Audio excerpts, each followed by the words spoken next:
Sa gulo ng mundo, kaliwat ka ng isyu. Itaga mo sa bato. Andito lang ang magiging gabay nyo.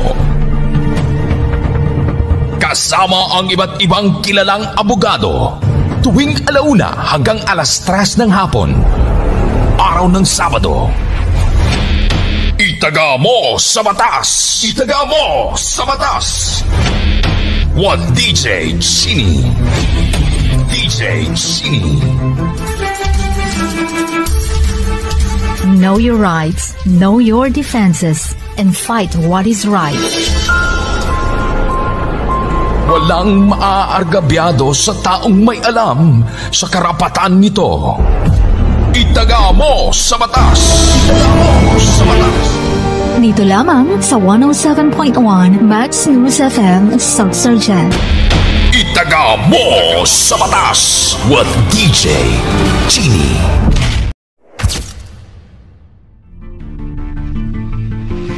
Alright, now we're back sa ating live stream, mga kamag. Tutok na. Visit our page. It's 107.1 Sock Surgeon. I mean 107.1 Max News FM Sock Surgeon. Alright, it's 1:32. Okay, ready po kayo makinig sa ating discussion dahil out of nowhere, pupulutin namin bigla ang question. Magsuthrow kami. At unahan na sa hindi nyo naman mapupulot sa kalsada yung 200 pesos. Kahit magsipa pa kayo ng lata. Diba? Sayang din. May natutunan na tayo. Priceless yung knowledge na isi-share ng ating mga visitors today. Plus, the 200 pesos instant GCash pag nahulaan ninyo. And, of course, may 1.5 worth of hair treatment. Pampa Beauty this Christmas party. Okay, sa Mama Nonsky Salon po yan. And then, of course, meron tayong Christmas gift. Yan, for you guys. Okay, without so much ado now, let's talk about this 18-day campaign to end violence against women and their children, or VAUC. Ayan. Ano to? Sino una bang magsasalita? What's about this one? Is it an annual observance ba sa Philippines? Kailan ba nag-start ito? Kasi 18 days. And when will this end ba? Ayan. And, okay, go ahead, bye. Yes. Kaya mo yan, bye. Yeah, once again, good afternoon, no? So, the 18-day campaign to end BAU is actually a global campaign. Mm-hmm. It commences, in the Philippine context, it commences 2002 pa until today in the present. So, basically, for 2025, nagsistart talaga siya November 25 and it will end on December 12.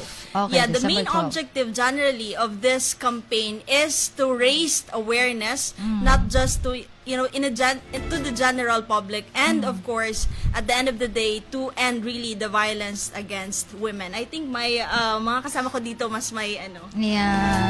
So promoting prevention and of course support survivors yan para Okay, so it will end on December 12, but of course hindi naman literally talaga na mag-i-end kasi it is continuous na daily campaign. Yeah, it's a daily campaign actually. All right, yes, Mr. Kent. Yeah, actually, Sir Kent.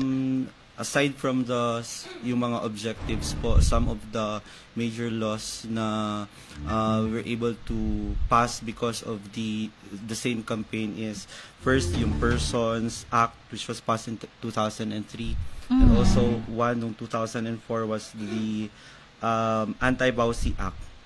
Alright. So these are mga major laws na we have now because of this campaign. Alright, okay. So, I guess dahil legal assistant naman si Sir, kaya, yeah, di ba? Yes. Yeah, alright. Are you maybe promoting this one? Promoting what po? Itong VAUC na to.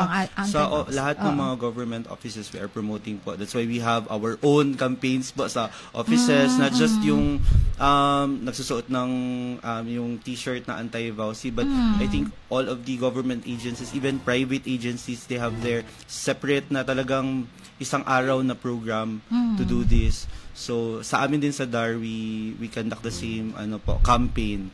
But here po, we are representing the Tanglaw Diwa Law Clinic, and of Alright. course po, si attorney Yeah. from the IDP. Ayan. Alright.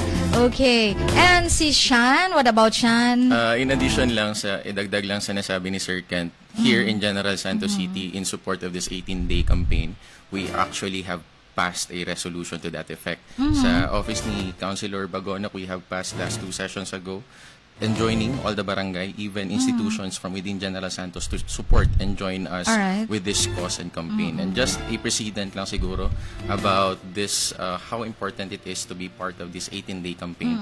Here in the Philippines, before the legislation siguro ng our anti-vowsy law, there are series of cases that had happened and was decided by the Supreme Court. Yeah. Let's start siguro. A lot lang of ba cases actually. Yes. Ayan. Most, ang pinaka-alam siguro ng lahat, ang Kanha case, that was the first case in 1950s. Ang nasabi dito, it was an abuse of a man sa kanyang asawa. And however, despite the rationalization ang nasabi ng woman regarding her case, still, the court decided it being a parricide. And right after then, diretso na lang tayo sa 2004 case. It was the case of Hinoso. This is the reason, perhaps, why we have this law, anti-vowsy law. Dito nasabi sa Hinoso case na just a short facts lang siguro, a year after, during that 1 year of their marriage, nakita pa, they have this good relationship, sweet silang mag-asawa, but right after that 1 year, here comes the abuse of the husband, ang perpetrator sa kanyang asawa.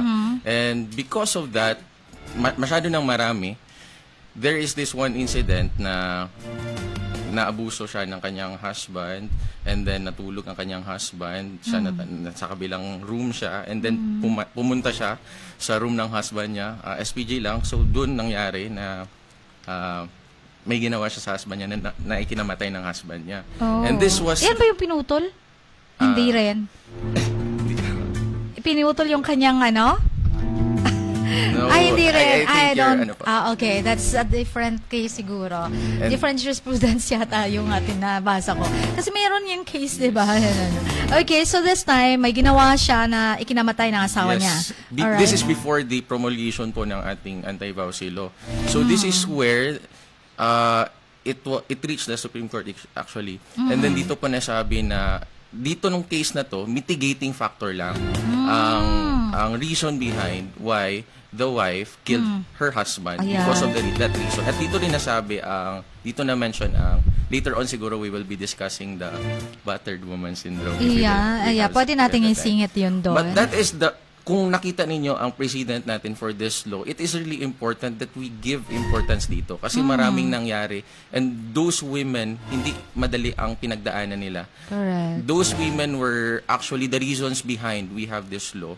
Kaya naman di natin gusto na marami pang kababaihan ang maka-experience ng ganun. That's why we have this law to protect them. Yeah. And this 18-day campaign is not just 18 days. It must be the entire year. Every time dapat talagang protektahan natin ang ating vow, ating Okay. Just wanna have a follow-up question lang. Regarding the jurisprudence na naging parricide lang yung Yes, po. yung ruling ng court. That ng was the Supreme first Court. case, the Kanha. Yes po. Parricide Alright. lamang po. Parricide. At tapos naging mitigating circumstance lang yung reason na binubugbog siya, inaabuso siya. Sa first case, kaya hindi niya po siya napatay. naging mitigating. Sa second case po, sa Hinoso case, that was the mitigating circumstance po. Okay. But on the first case, wala po. But there was this dissenting opinion from Okay. Justice Montemayor. The Sabi only niya, dissenting yes po, na opinion. dapat bigyan ng executive clemency or Oh. to shorten the sentence. But that was in the first case. But that is the 1950 case. Matagal na po. But during this 2004 case, it was considered by the court already na bigyan siya ng mitigating. Pag sinabi kasi nating mitigating, Pwede siyang ma-mitigate na. Mitigate Ano bang sa naman. Tagalog na mitigate? Yeah. Parang pababaan niya or Yes. oo.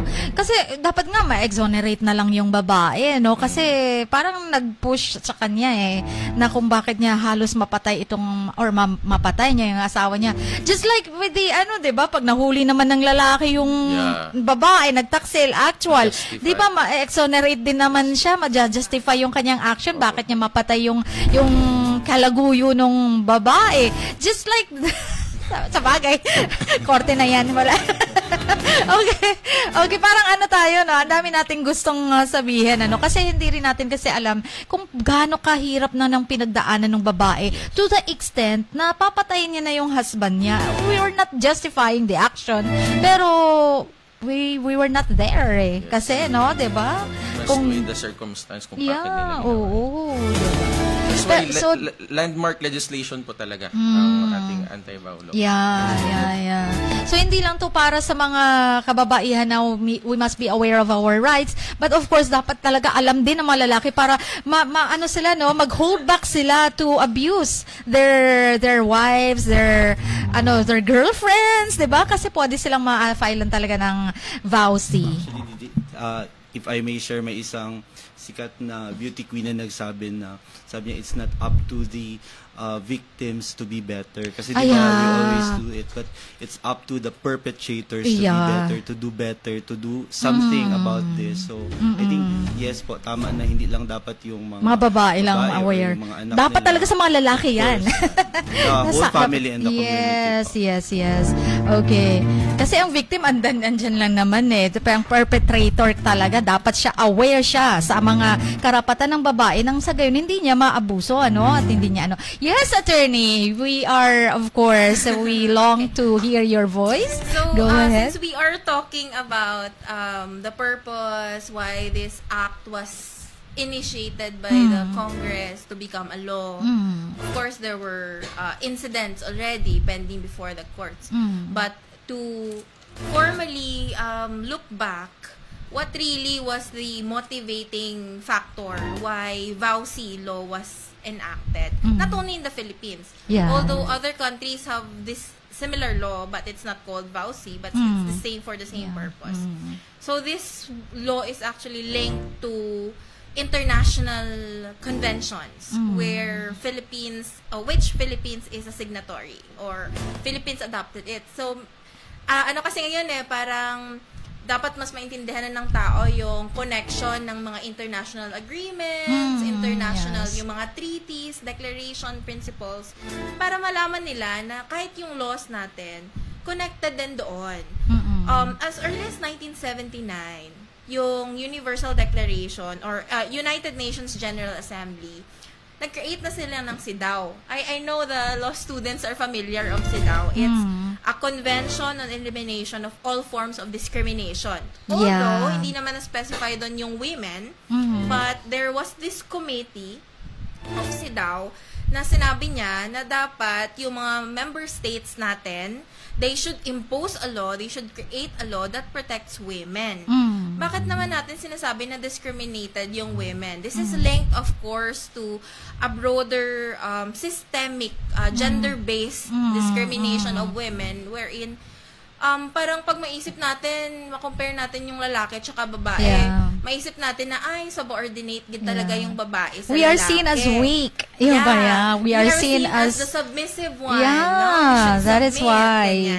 Although we could argue that it's biblical, no? It says that should submit to your husband, but not in all respect. Yeah, of course there naman. Are, of course, discriminations and abuse because we don't show them our capabilities, our powers, and the laws, of course, especially the laws of the land, no? There is no protection. But the development from 1979, here comes in 1993, the UNGA had this declaration on the elimination of violence against women, wherein state parties are directed in 1993 to enact a law to protect women and their children, of course. Okay. Because this is an international concern, kumbaga, na parang concerning na even in Muslim countries, in, of course, especially in the Middle East, no, in Western countries, meron talagang abuses na nangyayari sa kasi mga parang babae. they think they see us as the passive one. Kasi tradisyon ng Pilipino din noon, parang wala pang mga karapatan ng mga babae na magtrabaho at na magganito, na pumasok sa politika, 'di ba po? Kaya siguro na talagang na-enact yung batas na yan. And ayun, taken into consideration all these treaties, all these declarations, yung government ng Philippines deemed it, of course, prudent to enact a law. Yeah. To enact a law for once and for all to protect women and their children. Let's not forget that part, their children, no? Kasi mamaya malalaman natin kung sino-sinong mga anak ito, kaninong anak ito, their children. Kailangan ba anak ng lalaki bago siya ma-file ng vowsy, or pwede bang anak lang ng babae pwede na mag-file ng vowsy? And ayun, 2004 meron na tayong vowsy. Ayun. So 2004 siya nag-ano talaga.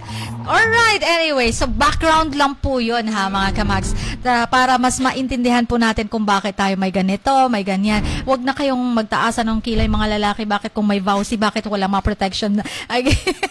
May protection sa mga lalaki kasi ina-abuse din sometimes. May mga very aggressive and very tawag nito, very powerful na babae na over their husbands, 'di ba? Na wala nang maiek ang mga lalaki na sometimes under desaya na sa mga pero well, sorry na lang kayo guys, hindi kayo. There was even a jurisprudence, DJ Chini, to that effect, wherein the husband filed a case against the wife, no? And the husband wants to avail the remedies under the 9262 or RA 9262 vowsy. But when it reached the Supreme Court said that the law is clear, wherein the victim in this law that is being protected by this law is the women victim, and the children or child of that woman. So, ibig sabihin, yung lalaki or yung husband na nag-file nun sa court was not given the remedy. Kasi ibang remedy it's not applicable sa kanya. Ayun. Pero later on, we will realize as well na hindi naman lahat-lahat ng case, bawal na yung lalaki maging, especially for protection orders. Yes. Siguro maybe other, other case na lang i-file, not under vowsy. Yes, exactly. Wrong remedy. Wrong remedy lang ang in-apply. Okay, anyways. Okay, it's 1:48 mga kamag. So, we will discuss about ending vowsy. Paano ba ginagawa para hindi lang basta information dissemination ang campaign na ito So, paano ba natin maano yung public natin na talagang ma-end na tong vowsy na ano ba talagang dapat i-highlight natin sa topic na to? Okay, si Bai, go ahead, Bai. Siguro I will parang mag-depart muna ako sa laws, I think the participation of the community in this case is very important, considering that the Philippine culture itself is, yun nga, sabi kanina, women are very submissive, dapat. So, yun yung presumption ng mga lalaki. And therefore, in remote communities, actually medyo privileged ka pa kapag nasa urban communities ka. Pero if you are in the remote communities, nandun talaga yung mga intensive violence against women. Because part of the culture, especially if you could observe in Moro communities, there are only very few na mga babae ang pwedeng mag-lead. And if you are taking the lead in the family, it would raise a presumption na you are overstepping your husband, which is clearly parang nababiolate yung pride nila. So therefore, nababiolate talaga ang pride, ha? Or natatouch lang. Huwag naman i-violate talaga ang pride.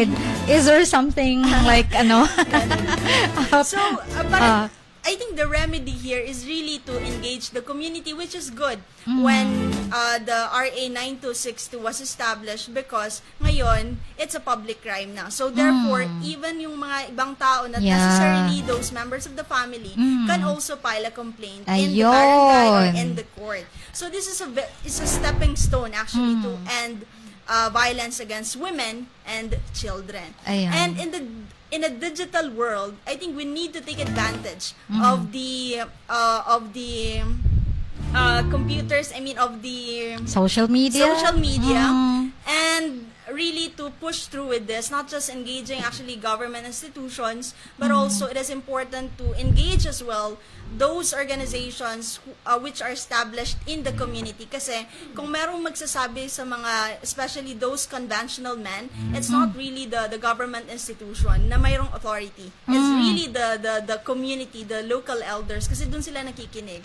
In local communities kasi parang, states have weak authority compared to this local institutions. Yeah. So I think we need to parang explore various institutions and remedies to finally end BAW. Yeah. And I'd like to give emphasis to the to that note na hindi lang po siya in layman's term para mas maintindihan ng mga listeners natin, hindi lang po siya yung involved na babae, bata, or ang perpetrators ang pwedeng mag-file ng kaso.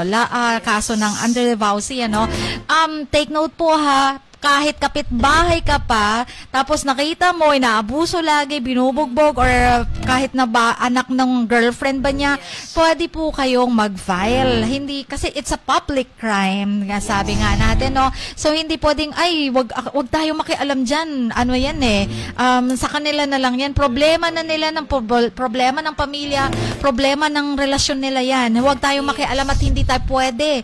So, pwede nating sabihin ha, mga kapitbahay, huwag niyong pabayaan yung binubugbog na at lahat tapos hindi ka pa makikialam. Yes, exactly, diba po? DJ. Kasi, karamihan sa mga abused na individuals, they opt to be silent about it. Yes, no? po. Especially if hindi nila makita yung support sa paligid nila. Yeah. And to educate our listeners, sa law po, nakalagay po talaga kung sino yung pwedeng mag-file. Ascendants, descendants, ibig sabihin, paryente, ba, mga paryente, even si barangay kapitan, si kagawad, social worker, police officers, two interested at saka good standing individual sa citizen, citizen sa community, pwede po talaga mag-file ng VAUSI. Hindi po tama na merong inaabuso, nanonood lang tayo, hindi tayo tumutulong. In fact, that could be a criminal act, no? Yes. Wherein you saw someone being or committing a crime and you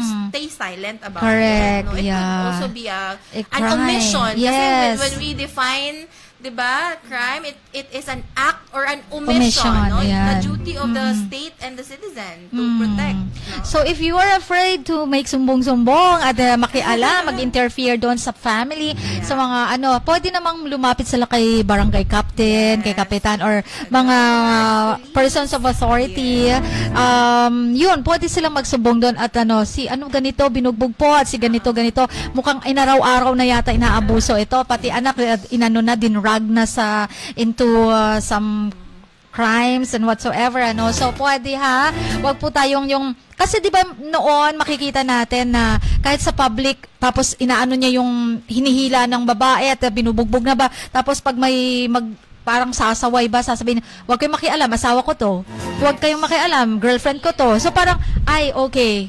'Di ba? Mag-hands off yung mga tao kasi akala natin hindi tayo pwedeng makialam, which is a wrong notion nga naman. Ayan. So this time we have to be to be very a good citizen siguro talaga na magmatsyag at makialam na rin na sa issues ng mga nasa paligid. I think it is important also to note that under this law, hindi rin kailangan nakasal. Marriage is not material. Not material in this case. Kahit na boyfriend, girlfriend pa lang kayo. Even the exes, right? Even diba? the exes of former partners pwede. can be accountable under this law. Provided na yun nga, nakikita na inaabuso yung isang babae. And very good thing that it is specified as well under this law na yung barangay talaga has a lot of power, especially in issuing protection orders. I think we will discuss that later. Yeah. And of course, si Sean naman at saka si Sir Ken. And hello muna kay pa-notice please. May ganyan talaga. Jean Gray. And also, Mr. Rosie, you're there. Greet ko lang din happiest 28th birthday to my eldest son, Jader Yan Arsolon Arshaga. Ayan, hello, happy birthday Sabi ng Mother Dear Emma Arsiaga. And sabi ni Michelle Pasamanero Berdonar, wow, Sir Kent. May dalawang fans na yun, ha? Wow, Sir Kent, Michelle Pasamanero Berdonar. Hi to you, Bay Arudsam is also there. Genevieve Anuran watching. Thank you so much. And then, magaling po yan si Sir Ken. Pwede po siya naman. Sabi ni Jasper Chua. Pasasalitain po natin. Don't you worry. Okay, siya na po ngayon. Okay. Na-pressure sa classmate. Na-pressure. Sige, sir. And it's all yours now. Go ahead.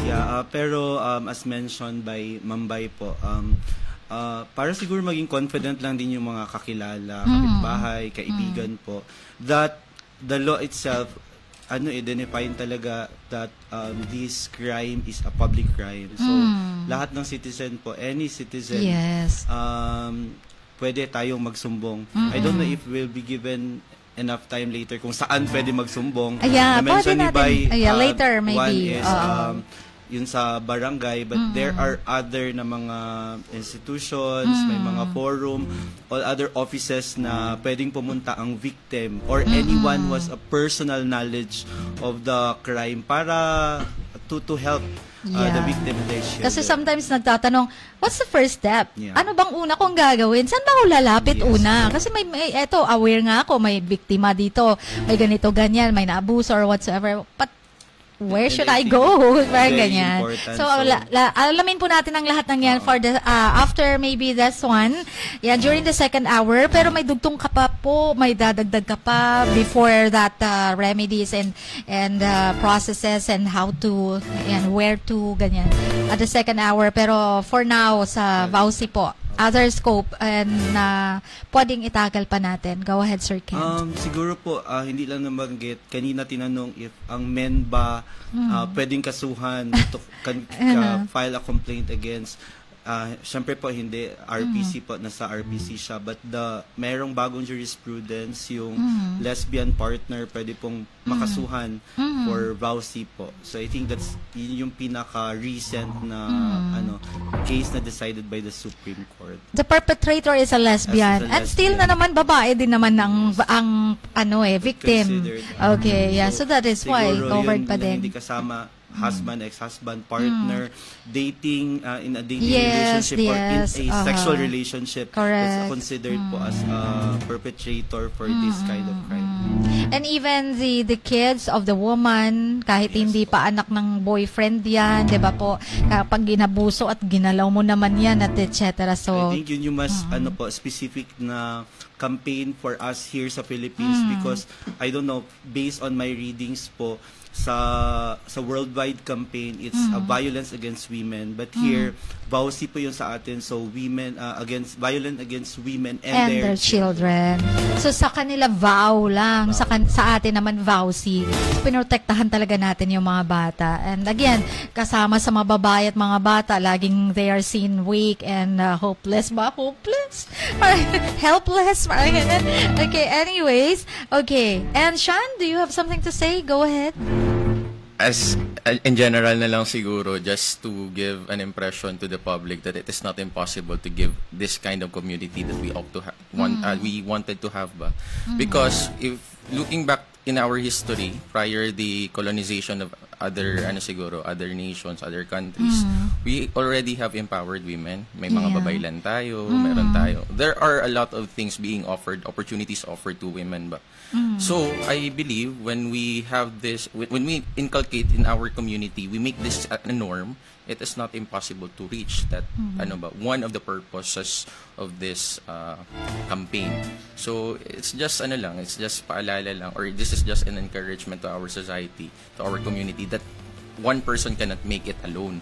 As a community, we have to make sure that we're doing our part for the implementation of this campaign, for making our part not just for ourselves but for the community and the entire country as a whole. Parang ganun po.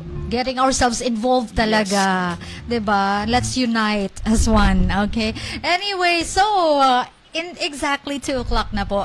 So, tamang-tama lang. We'll do a break. Ayan. So, mag-i-inhale, exhale na muna kami, ha?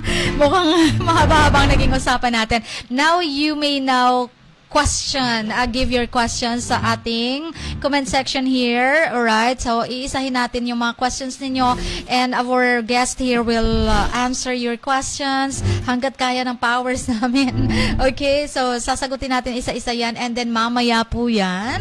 Dahil madami na tayong na-discuss, we will now throw a question as well para manalo ng 200 pesos instant GCash. Alright?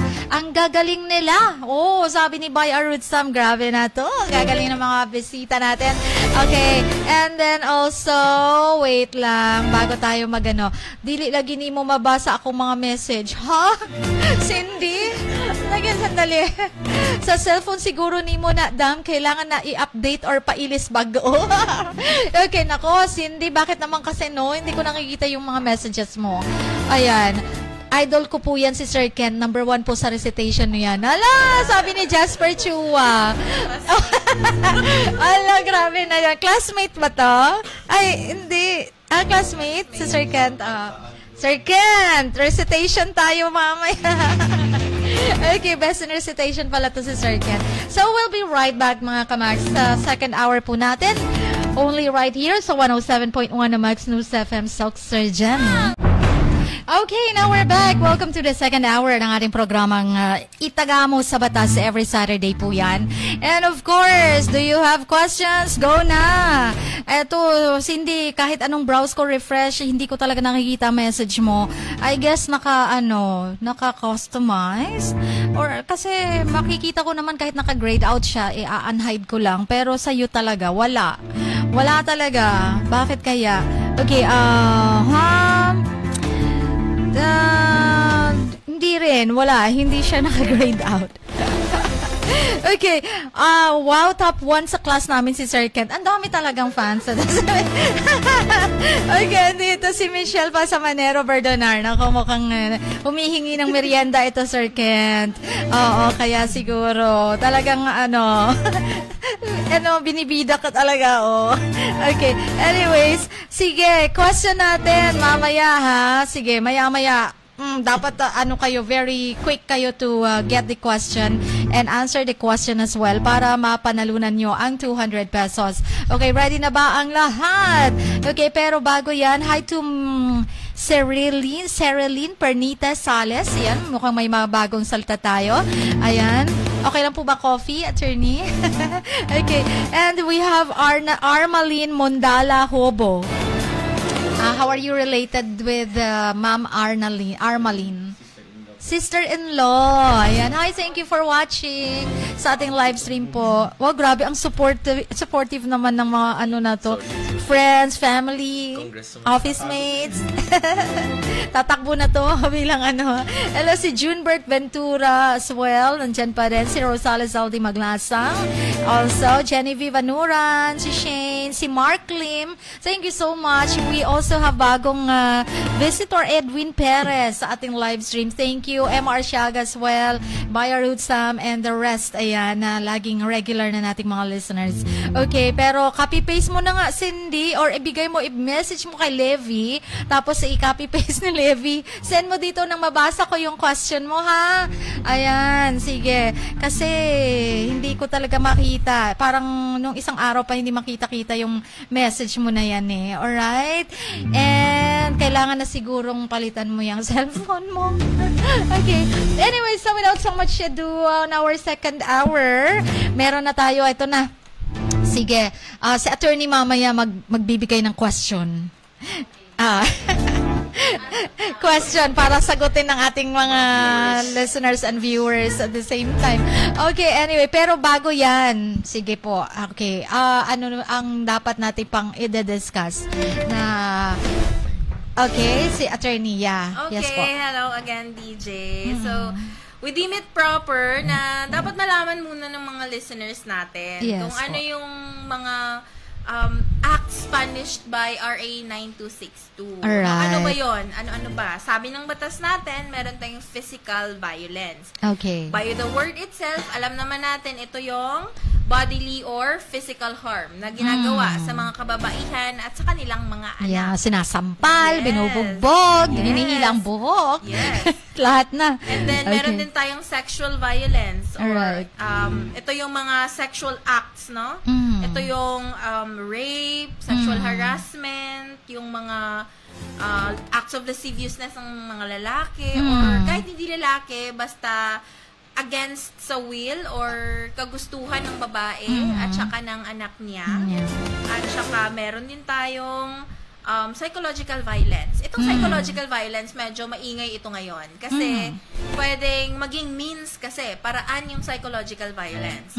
Maging means siya, ano ba nangyayari dito? Merong nangyayaring mental and emotional suffering ng mga babae.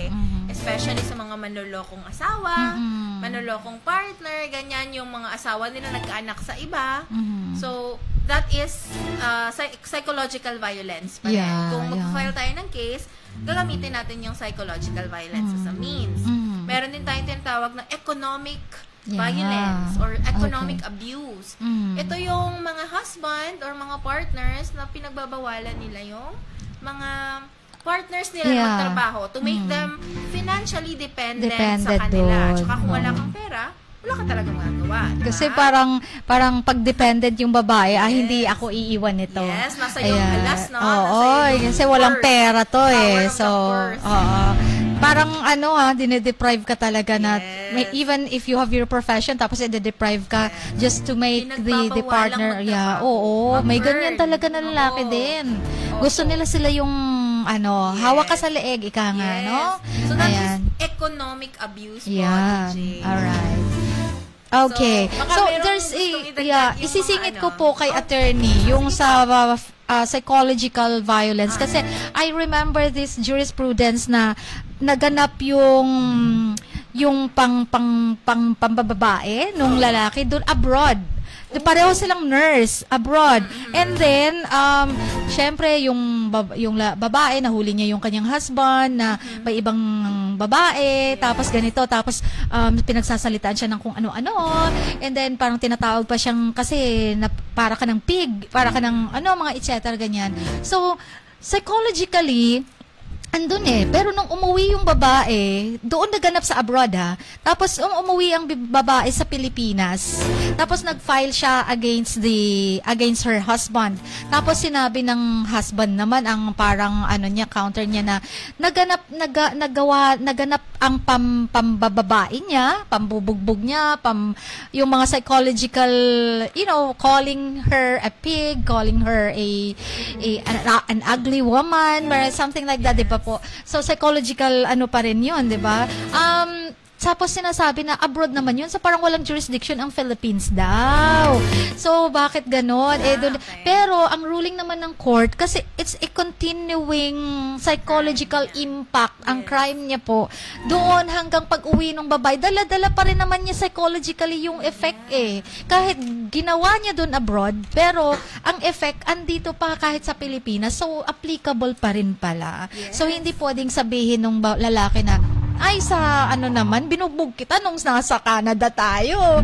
Hindi pala ganon. Kasi syempre, lahat naman ng Pinoy, kahit saan ka naman ng lupalop ng mundo, di ba, you're still governed by the by the Civil Code of the Philippines, by the RPC, di ba po? Kasi Pilipino ka pa rin. As long as Filipino po, Yes. DJ. At saka madagdag ko lang, DJ, yung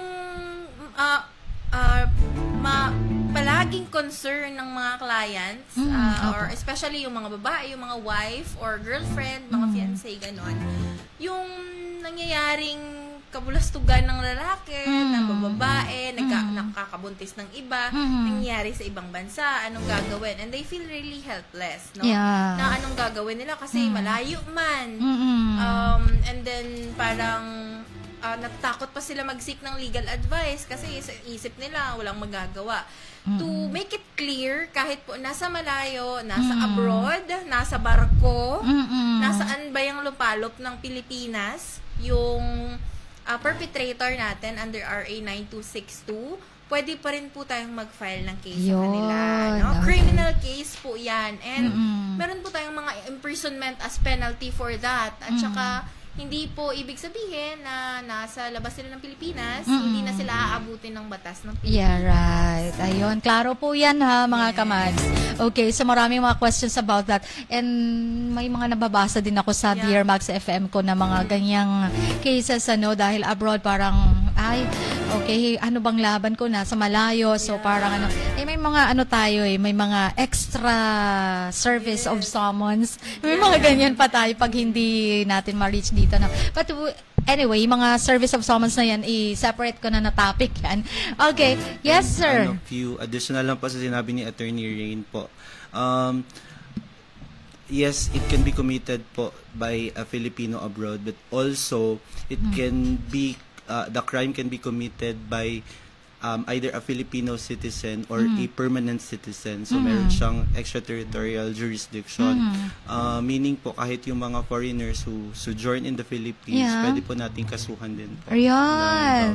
Okay, so they're still covered. Okay. Baka kasi iniisip Filipino lang. Filipino about lang. Yung mga partners po na alien or mga maraming foreigners ganyan po. Di ba nangyari So, din yan? even if hindi sila permanent lang yung kanilang citizenship dito, pwede din po silang kasuhan ng VAUSI. Ayan, okay. So, even they are having just sojourn dito sa Philippines. Ayan. So, pero pag girlfriend, di ba, maraming pumupunta dito na foreigners to meet their girlfriends, Pinay girlfriends. Ayan. Tapos, mga after few weeks lang, binugbog na, etc. May mga ganyan na, no? So, pwede pa rin magreklamo yung babae. Kasi siya naman ang victim. Filipino naman yung victim eh. Okay. So, no matter kung sino yung perpetrator, basta victim siya. So, under VAUSI pa rin po. Attorney, no? Yes po, DJ. Okay. Madagdag ko lang, nasa psychological abuse naman na tayo, violence naman na tayo. Isa talaga dito yung marital infidelity na tinatawag. No? When we say marital infidelity, ibig sabihin kasal po. Kasal po yung mag-asawa. And meron po tayong recent jurisprudence and bank po ito, meaning decided lahat ng Supreme Court justices natin. Dito sa case na to, yung lalaki kasi nagtatrabaho doon sa city, no, ng weekdays, tsaka weekends lang bumabalik doon sa bahay nila ng asawa niya. 4 years later, nalaman ng asawa niya na nag-anak daw yung husband niya sa iba. No? Tapos, merong nag-send ng picture ganyan, so nilocate ng asawa, pinuntahan. Na-discover ng asawa na meron na pala talagang anak.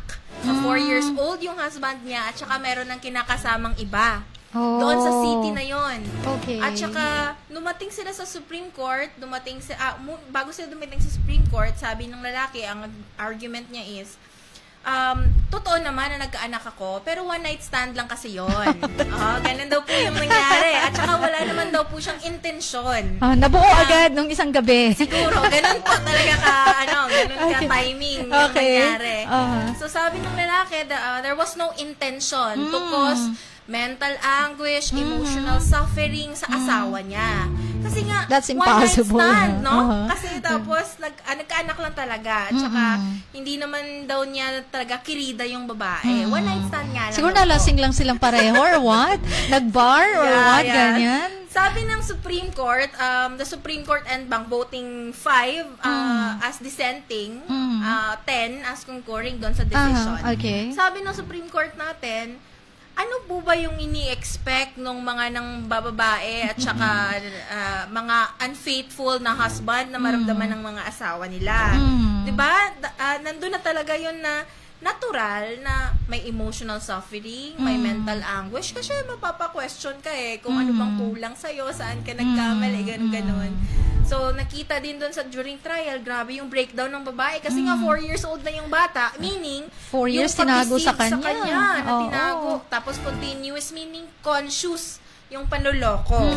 Tapos, hindi pwedeng sabihin ng lalaki na walang intention. Yeah. Kasi there was sabi nga ni Missy, palusot daw.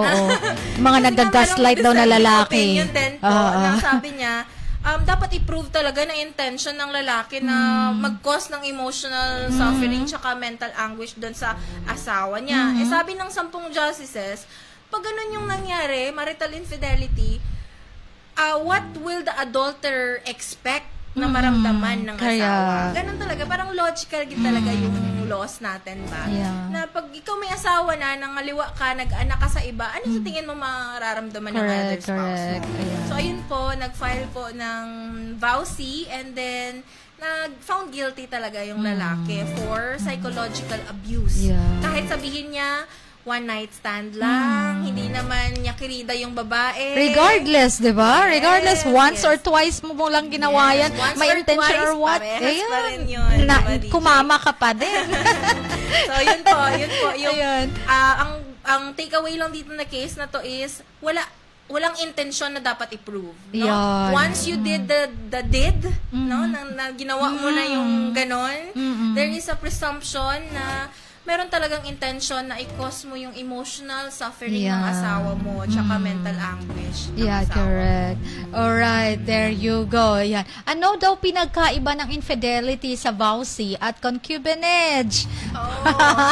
The infidelity, Okay. there's infidelity naman in concubinage Yeah, and yeah, even yeah. in ano, di ba po? Yes. Yeah, So, okay. una, okay. This is Sabi ni Michelle. yes. Tanong ni Michelle. Okay. Ano po, una, yung concubinage, nasa revised penal code po yun natin. I think it's Article 333 or 332, something like that.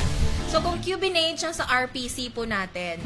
Yung concubinage kasi, kailangan mo i-prove na scandalous yung relationship ng husband or bana mo sa kabit niya. Meaning, dinadala niya in public place, binabahay niya, dinadala niya sa kama niyo, ganyan-ganyan. Scandalous yung relationship na kailangan sa concubinage. Correct. Saan po yan ipa-file? Sa MTC lang yan ipa-file. Meaning first level courts. Ano po yung penalty niyan? Maximum of 2 years lang po yung penalty niyan. Dito Parang naman ang po hirap tayo i-prove sa yung vowsy. concubinage nga daw, sabi Parang mas nila. mahirap po yung concubinage. Kasi ang lawmakers, lalaki din. Dito po tayo sa concubinage. Yung Parang ang hirap concubinage i-prove. naman, it's a special law, right? Yes. So, meaning, meron siyang sariling penalty na kanya. Mas mabigat po yung penalty ng vowsy natin at saka sa regional trial court po siya fina-file. At saka maraming grounds doon. And like marital infidelity, hindi mo po kailangang i-prove yung willful talaga na intent ng husband na saktan ka. No? As long as there was an incident, establish mo yon, that is okay. But here's a bonus, no, for those who are listening. Since ang concubinage po ay nasa revised penal code at saka yung vowsy po ay isang special law, you can file both. Yun, yeah. Mag-file ka ng dalawa. Kasi yung lawyer mo naman po yung gagawa Yeah, nun definitely. So, you can have them vote, no? Kung galit na galit ka talaga sa husband. Correct. Para mas ma-exage yung penalty. Yes. So, mapagbayad talaga. Yeah. Perpetrator. Kung makalusot siya sa concubinage, edi daw sa vowsy, hindi na siya makakalusot. At saka po, isa pa po, yung concubinage po natin, I think there is no requirement to issue a warrant of arrest, no? However, yung vowsy case natin, RTC po siya, nag-i-issue po talaga ng warrant of arrest. Pag wala talagang bail, pang bail yung tao, di doon talaga siya sa loob hanggang Ayun. matapos yung trial. Alright, nako. Tsaka, immediate to siya, no? Yes. We have to immediately address pag may vowsy cases, di ba po? Yes. Oo. At saka pwede din po tayong mag-demand dyan ng damages ng danyos. No? Yeah. Monetary. Iingat talaga yung mga lalaki. perpetrator. Yes. Mga lalaki. Kalalakihan. And not only lalaki, Yes, kung kahit na yun na, lesbian, kahit or maybe babae sa babae. Ano Pwede ba, po, vowsy pwede pa din. po. Basta victim, babae. Diba? Ayun, pwede. Ayun, kaya, ayun ha, mga kamags. I hope we answered your question, Michelle. Okay, but I don't know kung there's a landmark case ng concubinage. Meron ba? Kasi it's very hard to prove the concubinage kasi daw talaga eh. In-establish lang yung mga elements. Yes, oo. Yung scandalous relationship talaga. Kasi yung scandalous relationship, mahirap mo yun i-establish eh. Unless lang, meron kang mga proof, no? Yeah. Proof na yung kalantari niya, lantaran Nasa na mismong talaga, sariling Facebook, bahay. dinadala sa reunion. Ay, preggy, tapos Yes, ayan, oo. ganyan. Buntis. Ang number 1 po talaga na proof ng concubinage Yeah. is kung nagkaanak na. Yan. Kasi paano po mabubuo yung bata? Correct. Yes And that po. is already a scandalous relationship kasi nagbunga na talaga Correct. yung infidelity. Ayun, mahirap nang itanggi. Yes. Okay. Hindi lang basta-basta infidelity kasi yung pinapunish din sa vowsy. Yung infidelity kasi, yun lang yung way. Yeah. Yun lang yung ginawa. Yung act po yung marital infidelity. Ang pinapunish po natin sa vowsy is yung effect sa babae. Yun. Yung effect sa babae na merong mental anguish, emotional suffering. Kasi there is this landmark case na bago lang na sabi ng babae na may affidavit siya na hindi naman daw talaga siya nasaktan. Na meron ng iba yung asawa niya kasi matagal niya naman tanggap na nahiwalay na sila. Alright. No? So, sabi ng Supreme Court, hindi lahat ng marital infidelity is punishable under vowsy. Alright. Kasi yung marital infidelity lang na pinapunish sa vowsy ay yung mga nagkukos ng mental anguish, Yun, emotional suffering sa victim. Kung wala po yun, wala siyang naramdaman, hindi siya nasaktan, tanggap niya na, okay sa kanya, wala pong vowsy doon. And so, who initiated the case? Kung wala naman palang effect sa kanya. No, it's the wife also. However, may okay. mga ibang agenda lang. May ibang dahilan. kung bakit. Okay. Or maybe seeking for Na damages. na-uncover lang siya monetary. later on sa trial. Oh, okay. Yeah. Wag na kasing mga liwa. Ha. Sabi ni Michelle. Ayun. In short, wag nang mga liwa. Wag nang mag-ano, no? Hindi lang mga liwa, hindi na yung ano. Kasi sabi nga natin, may psychological violence, may physical violence, may economic violence, ano? And emotional violence. Ayan. Alright. Doon na natin ano din eh. Question po, sabi ni Armeline Mundala Hobo. Question po, pwede ba makasuhan ng vowsy ang biological father na di nagsusupport sa bata even if di na-acknowledge ang biological father sa birth certificate ng bata? Thank you. Yeah, attorney. Number one, yung support po, under the family code, Yeah. no? 194, I think, of the family code, states that yung bata is dapat sinusuportahan from shelter to everything na kailangan niya until education. Sino-sino po yung kailangan mag-support? Ascendants to their descendants. Na meaning parents sa bata. So, kailangan na-establish natin muna kung kaninong anak yun. Yun Yes. daw hindi in-acknowledge ng biological father sa birth certificate. So, paano ba siya, makakahingi ba siya ng support pa rin?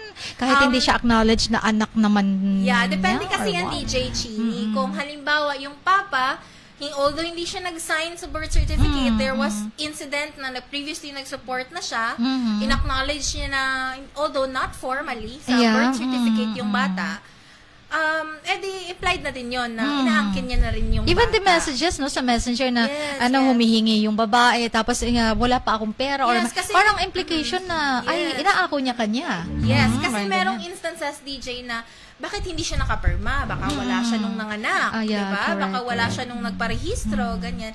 It does not necessarily follow na hindi nakapirma yung papa sa birth certificate, talagang absolutely hindi niya na anak. Yeah. Wala nang chance na hindi niya na anak. That's right. Yeah, so Oo. kung yung mama talaga gusto niyang suportahan yung bata, edi maghanap siya ng paraan para ma-prove yung filiation ng bata sa papa. Kasi alam naman natin na yung filiation sa bata, sa papunta sa papa niya, kailangan talaga i-establish Yun. Yeah. Yung mama, wala problema kasi sa'yo talaga lumabas. Opo. Yung papa yung problem. No? Especially if dinideny ng papa. It's up to the mother na rin to collate all the evidence. Para to establish. Yan. Okay. Anyway, ito another question. Jasper Chua. To Sir Kent Hobo daw. Favorite ka po talaga. Sa'yo daw na question. Okay, ikaw mag-answer po nito. To Sir Kent Hobo, what is the prescriptive period for a complainant to file a complaint under vowsy? May prescription po ba? Prescriptive period daw ng filing a complaint. Ayan. Sige po. Thank you, Jasper Chua. Shout out sa Aunt Lodi po. Shop.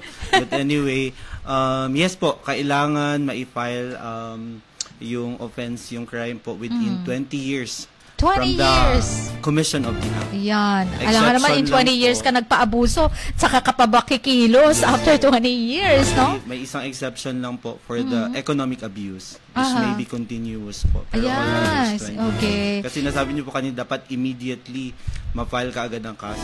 What I mean is to Supposedly, yan yung address. objective Oo, natin. yeah, okay. Oo. But baka may mga alam pa sila na cases na nangyari before based on their personal knowledge or yung mismong victim or yung anak nila, they're given 20 years. Yun doon sa within 20 Yun, years. okay. Kaya hindi pwede sabihin ng lalaki, ang tagal na nun ang tagal na kitang binugbog, last year pa yun pero naman, okay, akala mo sasabihin lang ng babae yan kung hindi pa nakaka-move on yan eh. Okay, anyway. So, I hope we answered your question, Jasper. Sir Kent Hobo answered your question. Ayan, I hope so. Diba, sige, refresh ko muna to para makita natin. Pero, magka-question muna si attorney para sa ating 200 pesos instant GCash. Okay, so ano pong question natin, attorney, na you have to answer very, very quick para, unahan to pero kung hindi po kayo naka-like and share, kahit tama pa yung answer ninyo, pero pagkita namin dun sa wall po ninyo, hindi pa pala naka-share ng live stream, madi-disqualified. Pero na magiging bato pa. Kailangan naka-share po kayo sa live stream natin. Makikita namin sa mismong wall ng inyong Facebook. Okay, so while they are thinking of a question, sige, meron na po, okay na po ba? Sige, based na to sa discussion natin. Based sa discussion na po natin. Alright. Ayan. Na makukuha lang ninyo ang sagot, syempre, kung nakinig kayo ng maigi. Oo. So, kung hindi kayo nakinig, sorry na lang. So the question would be, sayang din ang 200 pesos, uy. Okay, mabilisan sa ating comment section po ninyo is sagutin. Alright? The question is, tanong number 1, kailan nag-umpisa at matatapos ang 18-day campaign against Bao? Alright. Wow, it was mentioned actually the first pala natin, no? Sa introduction pa lang na natin yon. Okay, so kailan daw mag-e-end yung 18-day campaign? Ayan. Mag-e-end. Ala, nagsagot na sila, nagsagot. Sige na, kailan? Mayroon ba? Ay! Oy, disqualified ka, Misty. November 25, disqualified. Nako. Start at saka end. Start daw at saka end daw. So, hindi lang siya mag-i-end, kundi yung duration ng 18 days na yon, okay, na 18-day campaigns, usually it started, it started last, no? Sige na. Tama na yung mga, siguro sa inyo, pero kailangan nyo kumpletuhin. The end and the starting date at saka yung end date. Sige na, hindi lang pala yung end date that's the question. Bilisan nyo na. 2004 to December 25? Hindi. Sorry, Cindy. 18 days lang. Kaya 18-day campaign. 18-day campaign lang 18 days lang, bilangin nyo kailan nagsimula. So after 18 days, matatapos. Ay, sorry, Levi. November 25 to December 10, mali. Ay, bilisan nyo na.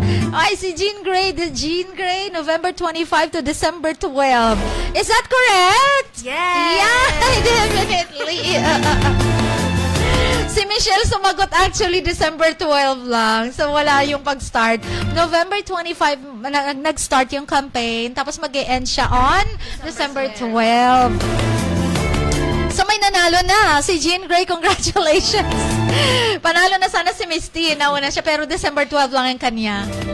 Wala yung November 25. Nahuli lang si Michelle. Sumunod na siya bigla November 25 to December 12. Pero nauna pa rin si Jean Grey. Ay. Okay, anyways, nahuli lang sa konti ng few seconds. Congratulations, Jean. Nanalo ka. Sayang kay Cindy daw. 2004 ba naman?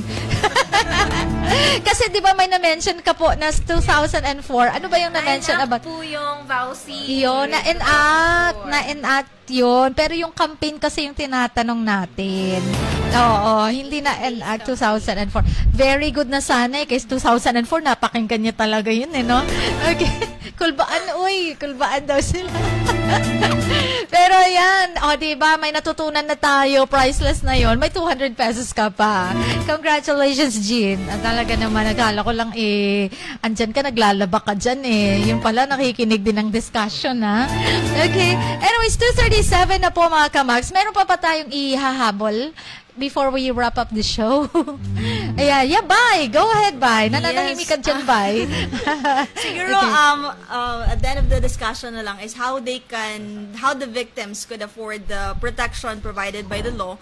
First is, meron tayong tinatawag ng barangay protection order. So, how could they basically afford this protection? So, pupunta lang sila ng barangay because sa barangay merong tinatawag na VAUSI desk or pwede rin silang dumiretso na kay kapitan, but usually all complaints are lodged doon sa VAUSI desk. So doon they will provide informations to dates and time kung ano yung mga abuses na naranasan nila or ginawa sa kanila, and then after that the barangay will evaluate the amount of the evidence relate to them. And pagkatapos nun, ang barangay, magkakaroon niya ng parang mediation. So, they will try to settle the husband and the wife. So, kung hindi magkakaroon ng settle, and kapag nakita ng barangay na it is deemed necessary to issue a protection order to protect the victim, so mag-i-issue ang barangay ng barangay protection order which will be valid 15 days. So, habang merong barangay protection order, so the same, yung support na kailangan binibigay ng lalaki doon sa wife or doon sa partner niya is continuous. And even if meron ng barangay protection orders, it will not preclude the victim to avail for the temporary protection order sa court. So, pwede pa rin kahit na may BPO na, pwede ka pang mag-apply ng TPO. Which is perhaps will be discussed by my mga kasama ko dito. And aside from that, doon sa pwedeng mag-file ng complaint, hindi lang talaga ang mga lalaki hindi restricted na mag-file ng complaint in the Natson case. Provided na yung ipa-file nila na complaint ay for the protection of the children or of their wives. Okay. Talaga sila, hindi ibig sabihin na ang babae lang ang pwedeng, ang bata lang, ang babae lang ang pwedeng mag-apply. So, pwede ang mga lalaki, provided na it is for the benefit of the women and the children. And also to clarify, you have to file your complaint within your barangay. Hindi yung kung dito ka na barangay nakatira sa poblasyon, pupunta ka doon ng ibang probinsya na ibang barangay dahil barangay lang nabanggit, doon ka na So, yung barangay na kung saan ang jurisdiction mo, yung parang kumbaga saan siya nakatira, na matagal. Doon po siya within. So, it's either the barangay kung saan nakatira yung lalaki ba? At saka, or sa barangay ng victim. Yes. Yeah, but we can either way, no? So, ayan. So, ayun ha, pwede. Attorney, abi ko meaning sa VAUSI kaysa yun lang. Ay. Akala niya yun daw yung question pala. Yung meaning ng VAUSI lang para sa yun lang daw. Inabangan talaga Cindy. Nakaka-copy-paste na lang. Naanak ko pang scatter unya. Yehey, ay! Ang nanalo daw, may pang-scatter na daw siya unya. Ay, grabe na yan. Okay, anyways. Alright, sige. So, ayun na po yun. So, yun yung unang gagawin. Magpa-file dun sa barangay. Okay. Ayan. Yes, Sean, do you have something to add? For our temporary protection order, it is actually issued by our courts. Tapos, ang ating TPO as compared to our BPO, it is much longer. It is for 30 days. And the same as sa sa BPO natin, it is issued, it is ex parte. It can be isang party lang without the presence or without even informing the other party. At saka, another thing about this TPO, it involves it is immediately executory. Yeah. So it must be executed upon. But these layers of protection orders are for the benefit of the victim. For them not to be hindi sila pwedeng lapitan because of the abuses that can transpire pwedeng mangyari. But the support must be continuous, no? Yes. It doesn't follow na pag, teka, may TPO naman ako, dinideprive nyo ako na lumapit sa anak ko, sa babae ba, or sa tapos, kaya hindi na siya magsusupport. Oy, teka lang, support ka pa din. Oo. Kasi happy happy ang lalaki, no? Support Na, is always there. Kailangan pa rin Yes, ibigay talaga. oo. Especially it is your obligation as, say, father ng children. At saka isa pa, the distance, I believe, if I'm not mistaken, attorney, it is from 100 meter or 200 meter radius, bawal ang presence. Yeah. Bawal talaga lumapit. So these protection orders actually are to help our victims na aside from the psychological na effect na because there are actually cases nga the moment that they see this perpetrator, they are reminded of those abuses that were done to them by the perpetrator. Yes. So these protection orders are for the siguro para peace at the same time para ma-maintain ang status quo, walang may masaktan, walang And I guess TPO is not enough. There is this PPO. This is a permanent protection order. And this will be further discussed by Sir Ken. Kasi gustong-gusto niya talagang i-discuss ang PPO. Okay. Ayan. So, yeah. The survivors as well, kailangan pa rin ng protection yan. Baka mag-retaliate naman yung iba, no? Yung mga perpetrators natin. Okay. So after the barangay and the temporary protection order, we have yung permanent na protection order for the PPO. Actually, longer siya because continuously protected ang victim until revoked ng court. Alright, So yun na yung makapagpa-end. And again, same doon sa temporary protection order po na patuloy pa rin yung support, yung custody ng child. Meron siyang may sariling provision doon, may sariling clause ang court na binibigay sa pagbigay ng PPO po. Ayun. Okay, attorney? Ayan. Just to add lang pala sa TPO, nakalimutan ko kanina, na upon filing sa courts, dapat within 24 hours upon filing, it must be acted upon by the courts. Yeah, definitely. So, Okay. just to add or supplement the discussion of the law students, no? Yung PPO at saka TPO natin, yung temporary protection order at saka yung permanent protection order natin is unlike the barangay protection order, is enforceable anywhere in the Philippines. Yun. So, meaning, kahit mag-change ng residence yung tao, yung victim, or yung babae, tsaka yung anak niya, enforceable pa din yung TPO tsaka PPO natin. If, halimbawa, i-violate ito or nilapitan pa rin, pinuntahan pa rin, aligid-aligid pa din yung perpetrator natin, there is a fine of 5,000 to 50,000 pesos. Or end imprisonment up to 6 months for violation of this order only. No, wala pa yung VAUSI na penalty talaga. So, even in one instance lang na nag-violate siya. Yes. So if another violation, that's another penalty. Yes, yes. Oh, see. Oh, yes, yeah. and there is imprisonment, no? Take note of the imprisonment that is up to 6 months. No, for violating an order like this, a TPO or PPO. Yun. Okay. So, I guess, guys, wala na kayong ihahabol na questions. Natakal na natin almost, siguro, master nyo na yung VAUSI. Okay, so, yan, the moment na boyfriend nyo, the moment na yung mga ex nyo, medyo inaano pa rin kayo, yan, pwede pa rin under VAUSI, Okay. Yes, Sir Ken. Nakalimutan, but I think it's very important to note kung saan sila pwedeng pumunta to file these cases or complaint or kahit magreklamo lang. First, na-mention kanina to the barangay. Yeah, sa barangay. Second po, you can also go sa Philippine National Police. Merong sariling desk doon, Women and Children Desk po. Yun. Also, the DSWD, merong local offices po. You can also go there. Pwede rin po sa Prosecutor's Office. That's for City or Provincial Prosecutor's Office. Yun. I Take don't know note if may of that. other offices pa na nakalimutan ako, but these are the very important office. Mga VAUSI desk po.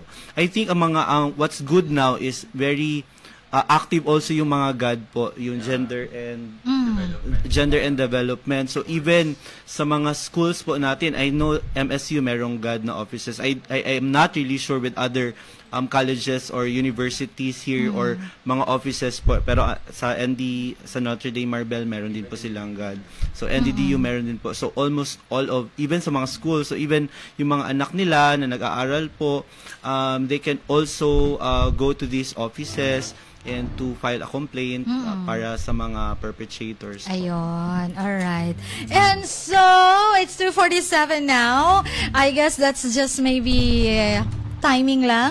Ayan, natapos na natin almost, no? Yung highlights ng VAUSI. Ayan. So, up to December 12. But, of course, it's a daily struggle pa rin ng mga victims na kailangan natin isuportahan pa rin. Especially, even survivors na kailangan continuous pa rin yung support ng society and lahat ng mga kapitbahay na pwede pa rin makapagbigay ng support din as well para ma-feel secured naman sila kahit papano.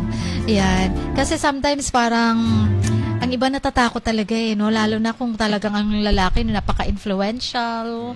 Yan, parang wala kang kakakayahan, mapera yan, ano bang laban ko? Yung mga ganyan. Okay. But anyway, so without so much ado, gustong-gusto pa nating mag-discuss and all na. Marami pa sana tayong itatakel and I guess marami ding tong mga nagdaang mga letter senders natin na nagpadala talaga ng kwento about, kung paano sila tratuhin ng kanilang mga asawa, ng kanilang mga boyfriend, ganyan, etc. Sana nandyan kayo nung kasagsagan na binasa ko para makapagbigay din tayo ng ano. But anyway, so nireserve na natin lahat dito sa Itagamo sa Batas. And I guess magsisimula tayo ulit, magre-resume ang Itagamo sa Batas 2026 na po after this one. Kasi alam na, ang dami nating pupuntahang mga parties. Okay, so magre-relax muna tayo sa special episode natin ng Itagamo sa Batas dahil may mga Saturdays commitments tayo. Okay, so don't you worry, mamimiss namin din kayo. Mamimiss din namin kayo. Okay, 2026, more of topics na pwede nating mapagkukunan ng knowledge, no? And iba na kasi pag talagang marami kang alam, no? Pagdating sa legalities. Okay, anyway, so I'd like to call on Miss Misty. Ayan. Ayan. We have something for you guys. Ayan. Ay, ganyan. Okay, of course, we really do appreciate your being here. Ayan. So, Christian Media Management, 107.1 Max News FM, Soxergen, presents the Certificate of Appreciation to our lawyer, or supervising lawyer. Ayan. Attorney Reyna Grace Caspillo for sharing her invaluable time and knowledge as a radio guest lawyer on 18-day campaign to end VAUSI in Itagamo sa Batas with me on 107.1 Max News FM Soxergen. Given this on the 6th day of December 2025 in Jansen City, signed by me and our CEO, President, Madam Marites Lafortes Samones. Madam, Attorney, we have here